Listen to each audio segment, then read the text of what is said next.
नमस्कार, मैं आशीष आप सबका स्वागत करता हूं बैंकिंग गुरु आशीष के इस चैनल पर। सिविल पार्ट 3 में इस चैनल पर आपको बैंकिंग, सिविल, एमएसएमई लोन और फाइनेंशियल से रिलेटेड सारी जानकारी हिंदी और सरल भाषा में प्रस्तुत की जाएगी। तो आज का हमारा वीडियो है सिविल पार्ट 3। तो बहुत से लोग जानते होंगे कि व्यक्ति का सिविल होता है, पर लेकिन कम लोग जानते हैं कि व्यवसाय की भी एक क्रेडिट हिस्ट्री होती है। जब हम अपने व्यवसाय के लिए, अपने बिजनेस के लिए, फर्म के लिए, कंपनी के लिए हम आवेदन करते हैं, एप्लीकेशन करते हैं बैंक और फाइनेंशियल इंस्टीट्यूशंस में, तो आपके पर्सनल सिविल के साथ साथ आपकी व्यवसायिक क्रेडिट को भी चेक किया जाता है।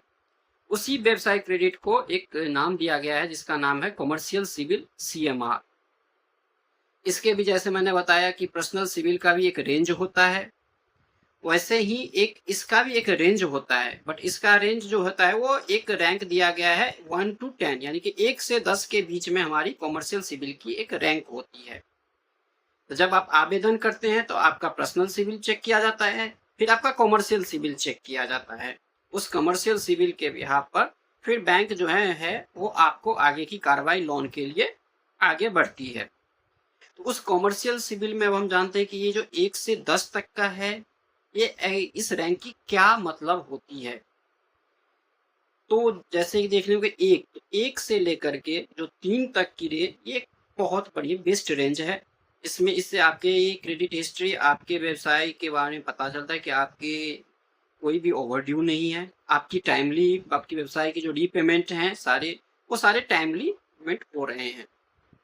जो 4, 5 और 6 है, ये भी बैंक एक्सेप्टेबल है, बट इस केस में हम चाहे कोई भी बैंक हो या फाइनेंशियल इंस्टीट्यूशन हो, वो एक रिपोर्ट जरूर चेक करती है कि कोई ओवरड्यू या कोई ऐसी डिलीगेशन तो इस पे नहीं है।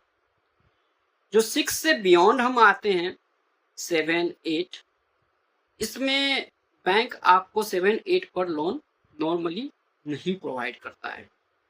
इफ अगर टेक्निकल हो, हम इस पे बाद में आएंगे कि टेक्निकल क्या होता है। 9, 10 जो है वो काफ़ी नीचे का रैंक है, काफ़ी उस पर बैंक आपको कभी से लोन प्रोवाइड नहीं करेगा, जितने भी फाइनेंशियल इंस्टीट्यूशंस हैं। अब हम बात करते हैं कि जैसे मैंने बताया कि 7 और 8 होने के रीजंस, 7 और 8 ये है कि आपकी ओवरड्यू हो सकती है आपके अकाउंट्स में, पास्ट में आपका कोई ऐसा रीपेमेंट जिसको आपने कर तो दिया है बट अभी भी एडजस्ट आपके सिविल में नहीं हुआ है, ये भी हो सकता है।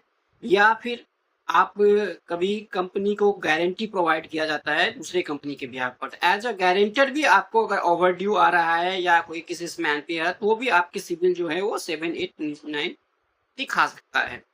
तो इस पर समय रहते ही सिविल चेक करें। अगर टेक्निकल है तो आप सिविल में डिस्प्यूट रेज कर सकते हैं, उसको सुधार सकते हैं, और फिर आप अपने बैंक और फाइनेंशियल इंस्टीट्यूशन से में अप्लाई करके वापस से लोन प्राप्त कर सकते हैं। डिस्प्यूट कैसे रेज होगा, ये हम आपको अगली वीडियो जो हमारी आएगी उसमें हम आपको बताएंगे कि पर्सनल इंडिविजुअल सिविल के लिए और कमर्शियल सिविल के लिए भी सिविल में कैसे डिस्प्यूट रेज होता है।